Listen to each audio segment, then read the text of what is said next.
Back once again with Taylor Bradford of the Gloucester Daily Times to talk all things election, and there is a lot happening right now. Let's start right at the top, Taylor.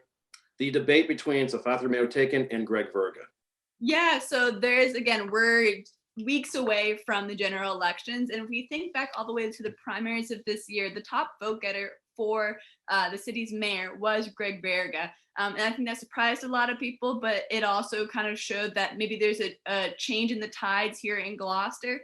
But since then, things have really shifted from that primary election day. Safathia has really come out strong, in her candidate speeches, in her campaigning. And then also, like, as you mentioned, in the mayoral debate that took place earlier this week at Gloucester High School. Throughout the debate, both had a lot of different ideas, and because it was just them and no other contenders, it did get a little bit heated at times.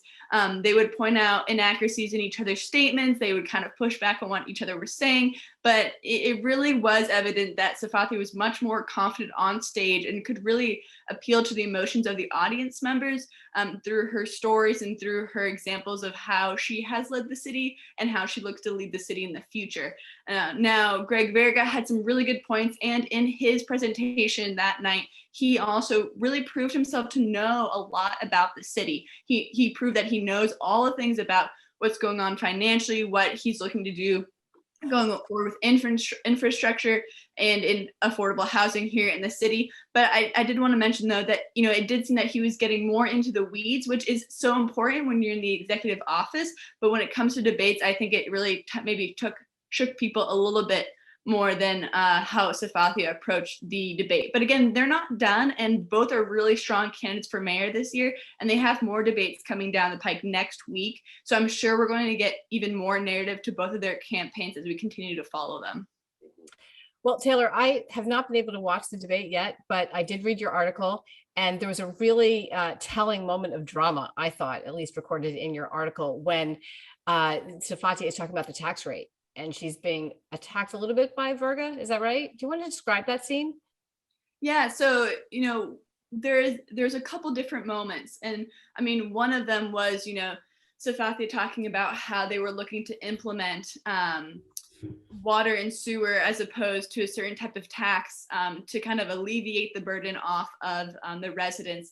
And then she turned to Greg and noted that it was his city council just, the year later that decided to reimpose that financial burden. And at the time, he did defend himself and did say at the time, for what they were dealing with in collaboration with the federal and the federal and the state government, it made sense at the time. Obviously, it doesn't make sense now, but he cited that at that time, the city council did make that decision with public input. So again, I think that as they made these different slight jabs at each other, there's other ones of the night, I think both were able to back themselves up rather reasonably and say, look, it's not perfect, things change. And also, it's not just us who are making these decisions, as we are also listening to the public. So I think that was, definitely an interesting moment of the night, and one that it kind of showed some, I think, edge to both candidates. And I'm excited to see more of that. I think that's what makes debates lively, is when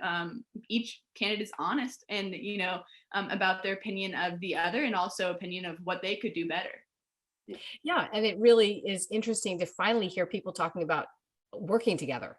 And they have worked together in the past, and this is how it went. And so I think that makes it really dynamic. Oh, I guess we'll just have to wait, especially as we go into next week and the week following, come, election week, to hear more of these narratives, right? Because I think it's important to emphasize that both candidates have a context, and context is so important for understanding both of these candidates, because they're not just, a title, they're a person, and we need to continue to learn more about that and how that will impact the future leadership of our community, not just the residents and their taxpayers, but also the people that work within each department within City Hall. I think understanding both is so important for the voters and the taxpayers and everybody here in the city. Well, we knew this month was going to be dramatic, and there were more dramatics in the Ward 3 race, with Adam Orlando having to withdraw and two write-in candidates arise. Yeah, so earlier this week, Adam Orlando, who was running for Ward 3 in an uncontested race, dropped out suddenly noting that he was going to have to step down in the race due to his responsibilities at work have changed, and that he would not be able to serve nor take on the findings of the election season, which is just unfortunate. I know that a lot of people talked about how they were so excited to have him as a Ward 3 counselor. And, you know, as a father and as a committed citizen to the community of Gloucester and Ward 3, he was really excited to take on this challenge and really be the voice to that community. But now that as he is left, we're now looking at actually a couple new people running. It's a little bit different for people who aren't quite understanding how election seasons work. So again, he was the only candidate who pulled papers, got signatures to be Ward 3. Now that he has stepped away, anybody in that ward can run a write-in campaign for the city. And at first the question was, who's going to do this, right? What was it going to look like? And if no one does it, what does it look like? And for if no one had stepped up to the plate prior to the general elections, then the city councilors would vote in somebody from the community, you know, come their new term. But two residents did come to the table. Frank Majorda and former city councilor Bob Wynot declared that they are both running write-in campaigns for the general election. So you won't find their names on the ballot, but they are two new faces here. Well, one's newer, one is an old, very familiar face here in Gloucester, and both will be running for a chance to help Ward 3 in the upcoming 2 years. So more about their details of who they are on our website, and yeah, definitely take a look, because it's going to be an interesting race and one that's very unconventional election season. And we should note that the writing candidate needs to win 30% of the votes in order to advance. So, okay, great stuff there, Taylor. And then a sort of shocking news was the withdrawal of Melissa Texera Prince from school. Right.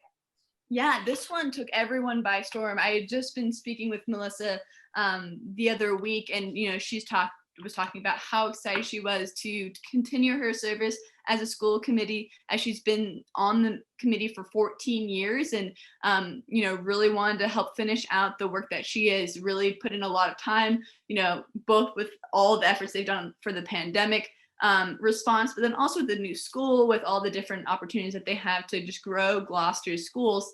But she did announce earlier this week that she is withdrawing from the race for school committee. So she is going to continue out her term, which ends at the end of the year. But she noted that she'll be leaving, and I quote, "It has been a pleasure to serve the Gloucester community for the past 14 years, and I'm very grateful for the support I have received. While the decision was not easy, I know my place to be is with my family and friends and pursuing personal goals that have been put off for a long time." You know, when I talked to her after she released that statement, she's noted, you know, she's really excited to be able to spend time with her husband and her granddaughter, and just continue to pursue her personal goals. And, you know, her as a school committee member and very dedicated elected official, she was at a lot of meetings, and that meant a lot of time away from you know, family. And so she says, you know, it's been a long time, and she's ready to, she wishes she had maybe done this a little bit earlier, but she's glad to be able to have made the announcement and move forward.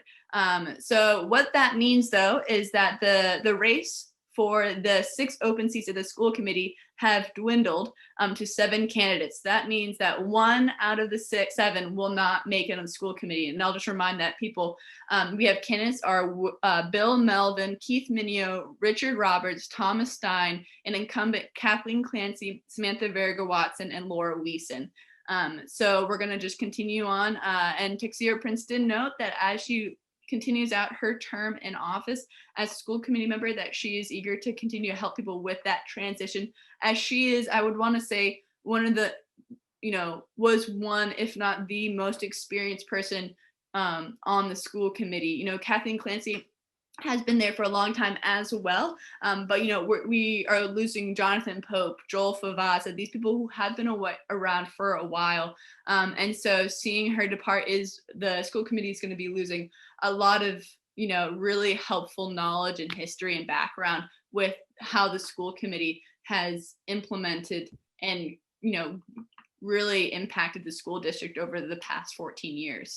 Yeah, well, we definitely thank Melissa for her service. 14 years is a great run indeed. Okay, lastly, Taylor, what is going on with this redistricting of Ward 2? Yeah, so I just found out about this. We're all finding out about this now. So apparently the city council met Tuesday night to accept and approve a 2020 re-precincting plan that adjusts where certain wards, neighborhoods might be, whether it's, from Ward 1 Precinct 2 to Ward 1 Precinct 4. The more dramatic ones are looking at things, neighborhoods changing from Ward 2 to Ward 1.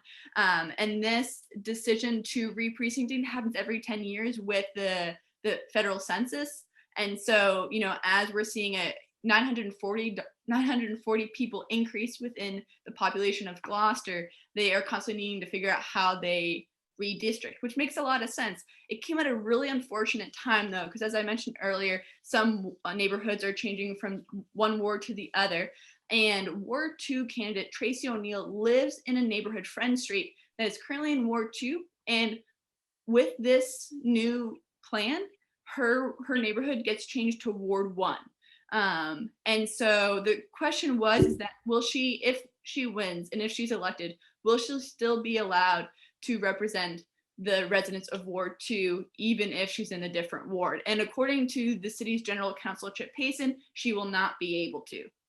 So there's a lot of details behind this, but what he said is that the effect of the map change will be that O'Neill, who is the candidate for Ward 2 council, will no longer be a resident of Ward 2 effective at the close of December 31st, 2021, because that's when this new plan will go into effect, is the last day of December. Now, the unfortunate thing is that newly elected officials don't get inducted into the inauguration ceremony until January 1st. And so because of that, he said a resident of Ward 1 cannot be sworn in to serve as the Ward 2 counselor. So there leaves a lot of questions there, especially because this was the only contested ward race within the city. She was up against Barry Pett, who's been the Ward 2 counselor this past term.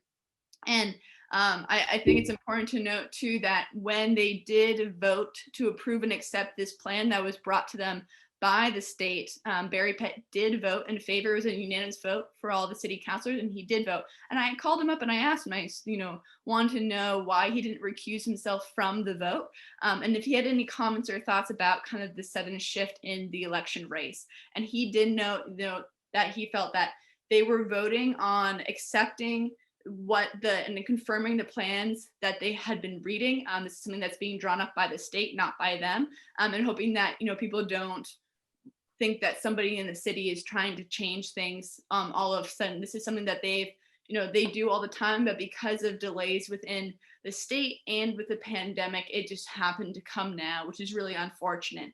He said he feels for O'Neill, as she's probably put a lot of time and money into this. But again, he said it is what it is, and we just have to keep moving forward. There are some disagreements within the city council about this situation. Current councilor Melissa Cox is looking to appeal to the Secretary of State, and noting that the charter should allow O'Neill, if elected, to continue to serve as the Ward 2 counselor, because she believes that the charter states that they get elected and become the ward counselor on the day of November 2nd. So there's a lot there. And while our headline and our story do note that she may be ineligible for this, because there is one caveat that this plan, now that the city council has approved and accepted it, now goes back to the Secretary of State for final looks over. And if the state does not agree with the plan the city has put forward and comes back with revisions, that new revised plan that the state comes with would come into action December 31st. So it would still kind of have the same timeline, but there's a potential that Friend Street could stay in Ward 2, but it's all dependent on what the state says. So there's a lot there. And they did debate last night, even though there was kind of this question of, will she even be a legitimate candidate? But that's something that we're going to continue to follow as we wait to hear from the state. Do we have any statements from her about this situation? Tracy O'Neill? Yeah. So I reached out to her to ask her more about it, as she had received a letter from the city clerk and the general counsel about the general counsel's kind of conclusion and his perspective on the matter. But at the time that I called her, she had not read the thing fully because she was at work and she was getting ready for the debate they were having that night. So we're going to continue to follow this and we'll follow up with her. But at the time of publication, she had not had time to digest the information enough to be able to comment for our publication. All right, crazy. Now, hold on, Corey. So are we waiting to hear back from the state from Melissa Cox's petition to the Attorney General? Is that what you said? I think we're waiting for the response of the appeal, and then we're also waiting just in general. The precincting plan has to be finished and finalized.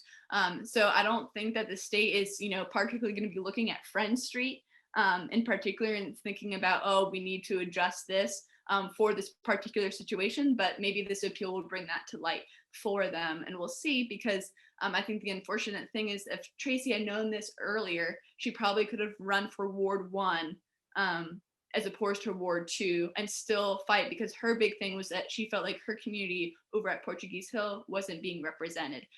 So whether that's Ward 1 or Ward 2, she really wanted to be able to be the voice to what she believes is voiceless. All right, Taylor, great stuff. Thanks for helping to unravel some of that for us. And we will check in with you next week. Who knows what could happen between now and then. I know. Have a great weekend, guys. Thank you.